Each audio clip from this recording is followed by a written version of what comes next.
नमस्कार, मी पंजाब 1, 2, 3 जुलैला मात्र तुमच्या इकडे मुसळधार पाऊस पडणार आहे। विदर्भ, पूर्व विदर्भ 6 जिल्हे आणि पश्चिम विदर्भ 5, 11 जिल्ह्यामध्ये मुसळधार पाऊस पडणार आहे। कुठं अतिवृष्टी होणार आहे, कुठं भाग बदलत पाऊस पडणार आहे, कुठं रिमझिम पडणार आहे।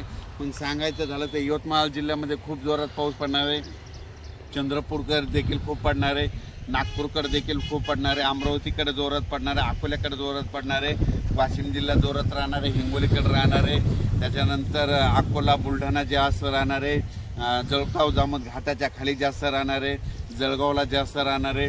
तिकडे पाऊस पडत असल्यामुळे त्याच्यामुळे जालन्याला देखील पाऊस पडणार आहे, संभाजीनगरला देखील पडणार आहे। म्हणजे सांगायचं झालं तर पूर्व आणि पश्चिम विदर्भ 11 जिल्ह्यामध्ये चांगला पाऊस पडणार आहे। म्हणून ह्या विदर्भ पश्चिम विदर्भातल्या शेतकऱ्यांनी हा अंदाज लक्षात घ्या।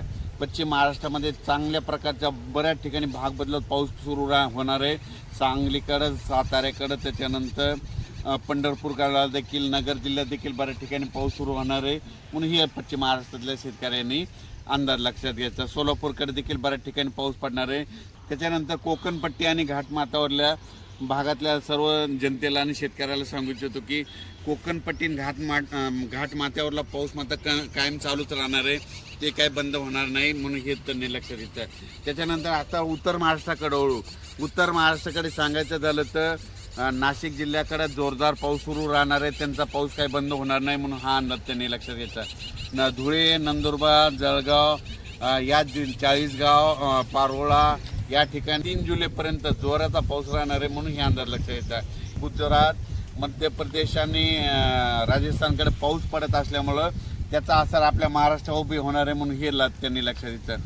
पण राज्यात याच्यानंतर तुम्हाला सांगू इच्छितो की 5 जुलै, 6 जुलै आणि 7 जुलै दरम्यान परत राज्यामध्ये पाऊस भाग बदलत येणार आहे। म्हणून हे लक्षात घ्यायचं। त्याच्यानंतर 10 जुलै ते 15 मध्ये देखील राज्यात पाऊस असणार आहे। म्हणजे सांगायचं झालं तर राज्यात असा एकदम 1 महिन्याचा, 15 दिवसाचा, 20 दिवसाचा खंड पडणार नाही। पाऊस येतच राहणार। आज ह्या भागात राहिला तो दुसऱ्या भागात राहील, पण राज्यात पाऊस कंटिन्यू चालूच राहणार आहे। अचानक वातावरणात बदल झाला तर लगेच एक मेसेज दिला जाईल। धन्यवाद।